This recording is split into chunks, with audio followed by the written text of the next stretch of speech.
हमारे इलाके में एक मुरीद साहब आए हुए थे काफी साल पहले, किसी पीर साहब के। उन्होंने कहा था कि हमारे पीर साहब की नमाज अल्लाह ने माफ कर दिया है। मैंने पूछा था कि क्यों?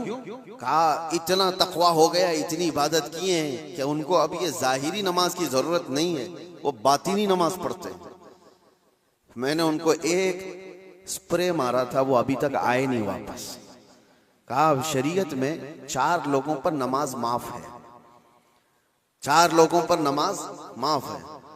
नाबालिग बच्चा हो तो नमाज माफ है, अभी मतलब उस पर नमाज फर्ज ही नहीं हुई। दूसरे पागल हो, दिमागी नहीं है, तो भी नमाज माफ है। और तीसरे औरत की जो माहवारी आती हर महीने, हैज के दिनों में औरत को नमाज माफ है।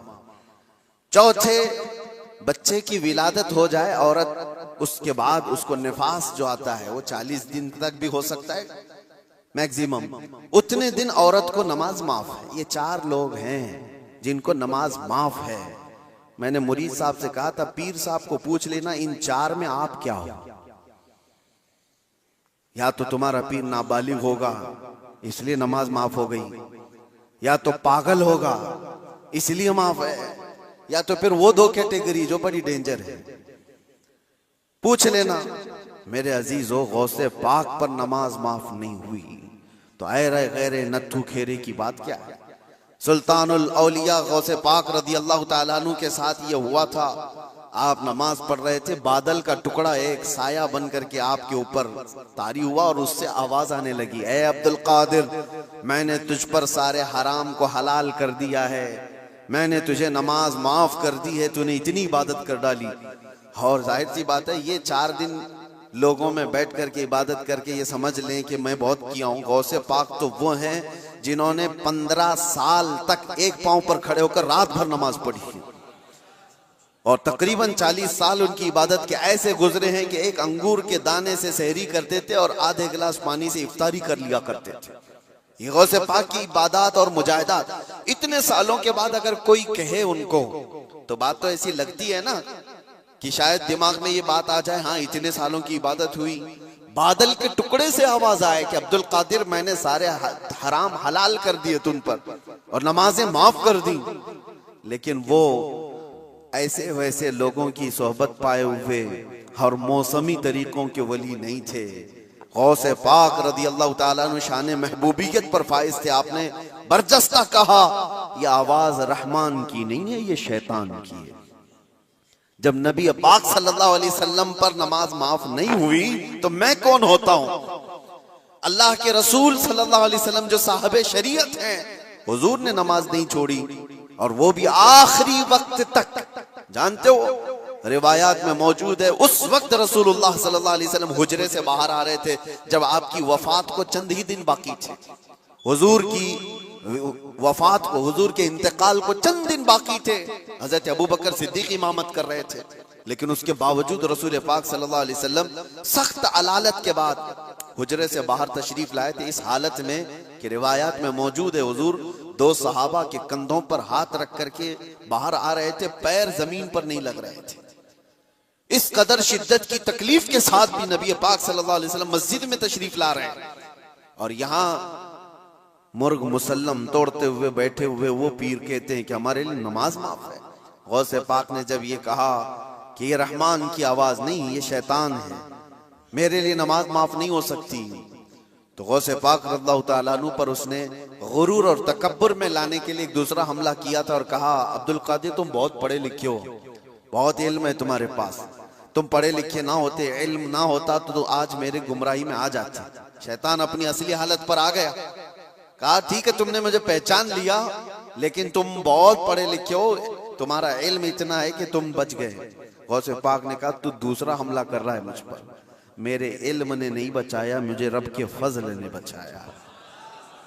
यहां पर भी आदमी बहक सकता है अगर हाँ कह दिया कि हाँ मैं तो पढ़ा लिखा हूं, मैं बहुत इल्म वाला हूं। इसीलिए बहुत सारे इल्म वाले भी भस्म हो गए, इल्म वाले भी बहक गए। इल्म के साथ रब का फजल है तो फिर वो बच जाता है। मेरे अजीजों, अर्ज ये करना है कि हुजूर पाक सल्लल्लाहु अलैहि वसल्लम की शरीयत को छोड़ करके कोई वली नहीं हो सकता। गौसे पाक रज़ियल्लाहु ताला अन्हु की 11वीं करने वाले, नियाज करने वाले, सबसे मेरा एक ही कहना है और सबके लिए एक मैसेज है कि तुम्हारी 11वीं, तुम्हारे खिचड़े, तुम्हारे नियाज ये फर्ज नहीं, ना ही वाजिब हैं, मुस्तहब के दर्जे में आ सकते हैं, लेकिन फज्र की नमाज से लेकर इशा की नमाज तक फर्ज ये तुम्हारे ऊपर ऐसा जरूरी है कि इस चीज के लिए कोई माफी नहीं है। एक साल तुमने देग नहीं बनाई, नियाज नहीं की, तो कयामत के दिन नहीं पूछा जाएगा कि तुम गौसे पाक की फातिहा करते थे कि नहीं करते थे। ये सवाल नहीं होगा, लेकिन ये सवाल जरूर होगा कि फज्र में उठे क्यों नहीं थे। ये सवाल जरूर होगा इतनी नमाजें कज़ा क्यों हुई तुमसे। मेरे अजीजों, नवाफिल और मुस्तहब्बात में पड़ी हुई ये उम्मत, मैं मना नहीं करता, आप शौक से, हम भी करते हैं गौसे पाक रज़ियल्लाहु ताला अन्हु के दरबार में इसाले सवाब के लिए, मरहुमीन के लिए हम नियाज, फातिहा सारी चीजें करते हैं, लेकिन इसका मतलब ये नहीं है कि कुल वही है और अल्लाह तबारक व तआला की ये इबादतें कुछ माना नहीं रखती। नमाज नहीं है, कुरान नहीं है। अजीज़ान गिरामी, मैं उन लोगों से पूछता हूँ जो 2-2, 3-3 घंटे कव्वालियों पर रक्स करते हैं, कुरान की एक सूरे भी तो सुन के दिखाओ। वो रब का कलाम है, अल्लाह का कलाम है। किसी कारी कुरान से तुम किरत सुन करके झूमो, फिर पता चले कि ईमान तुम्हारे दिल में कितना है। ढोल बाजों पर रक्स करने वाली कौम, ईमान से अगर ताल्लुक है तो इन खुराफात में नहीं जा सकता। कभी ईमान मजबूत करो। औलिया कामिलीन की जमात से वाबस्ता रहना ये जरूरी है, लेकिन उसका मतलब सिर्फ ये नहीं जो बनाया गया है। हम सुन्नियों पर एक बड़ा इल्जाम ये लगाया जाता है कि ये सिर्फ चादर, गागर, जुलूस, फातिहा, नियाज, 11वीं वाले लोग हैं। मेरे अजीजों, वो एक पार्ट है। जालिमों ने जिस तरह का ये हमारे ऊपर इल्जाम लगा कर रखा है कि ये सजदे करने वाले लोग हैं, कब्र की पूजा करने वाले लोग हैं, और मज़ारात औलिया पर जाकर शिर्क व बिदअत करने वाले लोग हैं, दुनिया को ये फैला करके रखा गया। हम उससे बरात का इजहार करते हैं। हम सुन्नी मजार को सजदा तो छोड़ो, हम रसूल को भी सजदा नहीं करते। सजदा सिर्फ और सिर्फ अल्लाह वहदहू ला शरीक के लिए है। इबादत सिर्फ अल्लाह रब्बुल इज्जत के लिए है। सजदा तो दूर की बात, झुकना भी जायज नहीं है, झुकना भी जायज नहीं। हम इस अकीदे के हामिल हैं, अल्हम्दुलिल्लाह। मज़ारात पर जाते हैं तो शिर्क व बिदअत के लिए नहीं, मेरे मुस्तफ़ा के फरमान पर जाते हैं, हुज़ूर पाक सल्लल्लाहु अलैहि वसल्लम के फरमान की बुनियाद पर जाते हैं। और रही बात औलिया कामिलीन के मज़ारात पर जाकर दुआ करना, ये कुरान से हम अखज़ करते हैं कि सैयदना ज़करिया अलैहिस्सलाम, ज़करिया अलैहिस्सलाम अल्लाह के नबी हैं। पता है, बैतुल मुक़द्दस के इमाम कुरान में है 3 पारे में, सूरह आले इमरान, आप पढ़ करके देखना। उनको औलाद नहीं थी, 90 साल की करीब उम्र हो गई थी, लेकिन उसी वक्त बैतुल मुक़द्दस में हजरत बीबी मरियम को लाया गया था। हजरत बीबी मरियम का भी मामला ऐसा है, उनकी वालिदा मन्नत करी थी, उनके वालिद इमरान, उनकी वालिदा हन्ना, उनको भी औलाद नहीं थी। उन्होंने मन्नत की थी कि अल्लाह अगर हमको तू बेटा दे तो हम बैतुल मुक़द्दस की खिदमत में वक्फ करेंगे। बेटा नहीं हुआ, बेटी हुई। मन्नत के मुताबिक उन्होंने अपनी बेटी का नाम मरियम रखा और ला करके बैतुल मुक़द्दस में वक्फ कर दिया बचपन में। तो किसको दिया जाएगा? जो बैतुल मुक़द्दस के इमाम थे, मुतवल्ली थे, हजरत ज़करिया अलैहिस्सलाम, उनके हाथ में दिया गया कि बच्ची वक्फ है। हजरत ज़करिया अलैहिस्सलाम ने कबूल किया और एक मेहराब में बच्ची को रखते थे।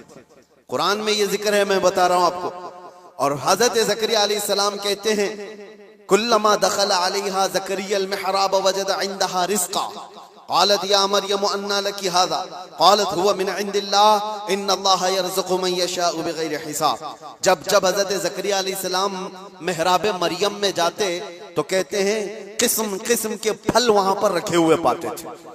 तो हजरत ज़करिया पूछते, मरियम ये सब तेरे पास कहां से आता है? हजरत मरियम कहती है, सब अल्लाह की तरफ से है। अल्लाह जिसे चाहे बेहिसाब रिस्क देता है। मरियम कौन है? नबी नहीं है। हजरत मरियम हाँ अल्लाह की वलियां हैं, पाकीज़ा मुक़द्दस हस्ती, लेकिन उनको अल्लाह तबारक व तआला ने वो करामात से नवाजा था। वो बचपन में फल वगैरह उनको रिस्क के तौर पर पहुंच रहा था।